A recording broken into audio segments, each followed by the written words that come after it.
butternut squash mac and cheese. If you'll take a look with me at this fine array of eclectic cookware full of ingredients I have here, this is my mise en place, which is French for everything in its place.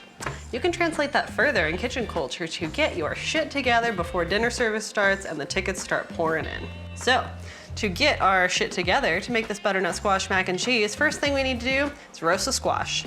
So you just take your butternut squash, sharp knife, and knock off the ends of it.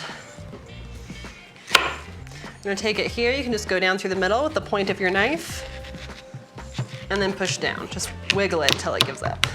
Great. Carefully remove the knife, swing it around, repeat with the other side.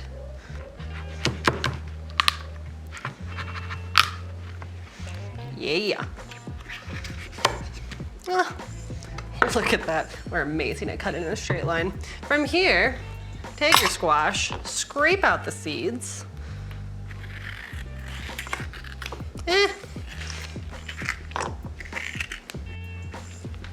Oops. Ah! You neatly and successfully just scrape all this stuff out into a bowl. All right, so you just take your two squashes, you put a little bit of oil and salt on here, and you put them face down on a sheet pan and roast this in a 350-degree oven until when you stick a knife in it, it is tender. I've always wanted to do this. Okay, so your roasted squash that has magically appeared. Yeah, it's tender, it's caramelized, it's beautiful. This is gonna be your puree. Bring in the food processor.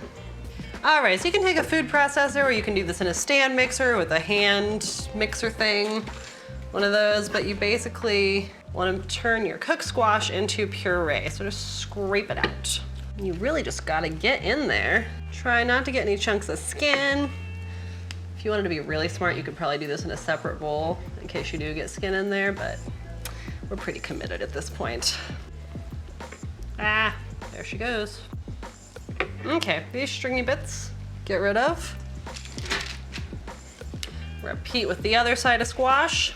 And butternut's a great choice for this, but you can use any winter squash you want for this recipe. Make pumpkin, use kabocha, whatever the heck you've got on hand. You can also do a shortcut and use canned pumpkin puree. All right, on goes the top. Blend, blend, blend. And you just want to really let it go until it's completely pureed.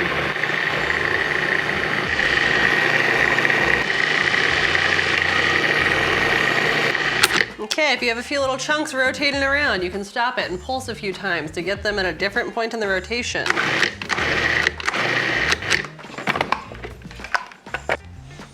Great. That is what we're looking for. Smooth puree, ready to go. Boom, that is done. Okay. All right, next we're gonna mix up some breadcrumbs. So just get some panko, flavorless breadcrumbs, whatever. In that we're adding about 3 tablespoons of melted butter. Salt, of course. About a half a teaspoon. Some garlic powder. Also about a half a teaspoon. And then you can stop there. You really just need some flavor in it, but I have some rosemary dying in the fridge, so we're gonna make rosemary breadcrumbs today.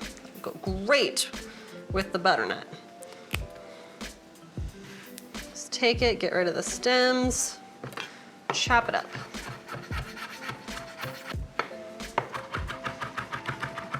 Just cut back across until it's really finely chopped. God, I just love this butcher block. Do anything with it. All right, take that rosemary into the breadcrumbs and mix it up. Probably get a bigger bowl than this. It's not my best idea. Woo! Always taste. That is real good. Okay, set that to the side. And clean up your shit so your sous chef doesn't yell at you, which he will do anyways, but you know. Yeah. Woo! We are ready to make a roux. All right, so next thing, get your oven preheated to 350 degrees. I've got a pot of water coming up to a simmer here, and I just like to keep it warm so that when I'm ready to cook my pasta, it is also ready. And always, always salt your pasta water. It should be salty like the ocean. Whoo, she's hot. Okay, we're just gonna put this on the other stove. All right, next, we are gonna make a roux. A roux is equal parts fat and flour. Get your pan going. Here we have a 1/4 cup of butter, which is a 1/2 stick. Unsalted, we're just gonna get that melting. A 1/4 cup of flour. We're gonna be doing about 1 pound of pasta. If I was not adding squash to the sauce, I would double the amount of roux to make it thicker, but squash is gonna add a good amount of thickness to that sauce for us. All right, once your butter's melted, go ahead and sprinkle all that flour in. It's gonna sizzle up. Turn your heat down and whisk, whisk, whisk. Sometimes it clumps up, sometimes it stays smooth. Either way is okay. I do not condone using metal on cast iron, but today we are. Okay, as soon as you've got your flour and butter mixed in together, we're gonna add about 1/2 of our milk. Bring that together with your whisk. And bring our heat up a little bit. We're making a bechamel. Bechamel is a white sauce with a roux as the base. Sauces that are thickened with a roux only thicken when it comes to a boiling temperature. Perfect, it's boiling, we're thickened, add more of your milk. You wanna add it in increments so we don't break the sauce. We break the sauce when it separates. Okay, whisk it in, wait for that to heat up and thicken again. There she goes, rest of the milk goes in. As soon as she thickens, go ahead and kill that heat. Keep whisking because it's still gonna keep cooking. This pan is screaming hot. At this point, we're gonna add salt. Salting as you go is a great way to really get the most flavor out of your dish, as opposed to just trying to salt this whole huge pot of stuff at the end. Just add a couple pinches of salt there. Time for our squash puree. Take the blade out of your food processor. If you just overturn the bowl, the blade's gonna fall out into your bechamel, and that is a real bummer. All right, this made probably 3.5 cups of squash puree. We're not gonna need that much, but let's go ahead and get some in. Oh, did not see that. All right, so that's about a cup and a half of butternut squash puree. Go ahead and whisk that in. And just go gently, otherwise you're gonna be like bloop over the side, and then you gotta scrub it up later. Never done that before. Ooh, it's looking so nice. Oh, that is a gorgeous color. Okay, taste your sauce. It's hot, be careful. That is good. We are checking for salt. I'm gonna add a little bit more. The cheese is gonna be salty as well, which is gonna add a little bit more salt. Okay, well, the sauce is still warm. This is a great time to add cheese. If you add cheese as soon as you're done cooking a bechamel, it's usually a little bit too hot, and what can happen is your cheese can seize up and turn into those nasty little separated curds. So just like with the milk, we wanna add a little bit of cheese at a time. This is about 3 cups of cheese. We probably only need 2. I like to play it safe with the cheese. Plus, you never know how much you're gonna lose snacking on it. At this point, you can switch from a whisk to something a little bit more practical. Now, this is just a sharp cheddar. Using multiple kinds of cheese in a mac and cheese is fantastic. It really builds a lot of flavor, but good Lord, the grocery store was a zoo today, and I had to elbow an old lady out of the way to get this squash.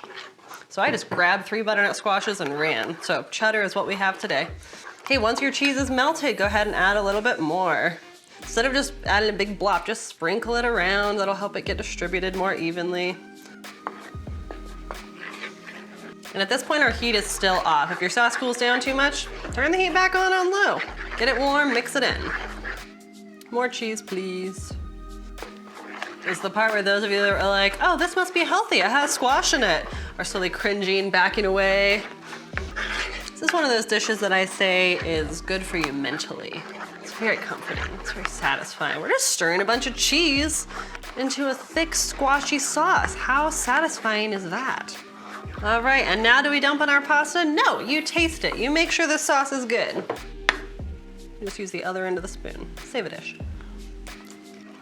That is real good. However, salt. A little more salt. A little more cheese. Okay, fine, we used almost all of the 3 cups. All right, my friends, we're just gonna leave this on here. The heat is off. We're gonna cook off our pasta. We're gonna mix it in. All right, so we have cooked off our pasta. I used a rigatoni today. One of the very first chefs that ever taught me anything about cooking told me that you should use ridged noodles for your mac and cheese. It holds the sauce better, and you know what? He was right. But really, any noodle you have on hand will do. Since our sauce was ready and we're using these right away, great, we don't need to rinse them. However, if for whatever reason you needed to wait a while before you were ready to mix your noodles into your sauce, rinse them with cold water, toss them with a little bit of a neutral oil so they don't stick. But here we go. Pasta right into the pan. We've drained it off. Sauce is ready. Oh, what a beautiful sight. And then you just mix it in. Did you guys hear that cheesy noise? Oh, it's so good. So good. That is the sound of noodles filling with cheese sauce, and you get to eat that later. Well, you don't, I do. But you too could eat that later if you make this recipe. It's so good. Okay, once your cheesy noodles are mixed into this cheesy depth of goodness, I'm gonna add the breadcrumbs. And just kind of shake them on. It's a little clumpy from the butter. That's okay. Just loosen it up. Oh man, this is gonna be good. Just kind of smooth it out. Fill in any naked spots. All right, my friends, this goes into a 350-degree oven for about 10-15 minutes since it's still pretty warm, just till we get a nice golden brown crust. Heat that back up through, and then it is ready to go. Oh, check it out. I'm not gonna lie, I threw the broiler on for a hot second just to get a little bit more brown on the top of this, because it was pretty good and bubbly. This looks amazing, it smells incredible. This is our butternut mac and cheese with rosemary breadcrumbs. Holy heck. Just spoon a little bit up here. Oh man. Wow, amazing. All right, y'all, that's it. Thanks so much for watching. You can find the easy to follow version of this recipe on our website, cleavercooking.com. If you like this video, hit that subscribe for me and enjoy.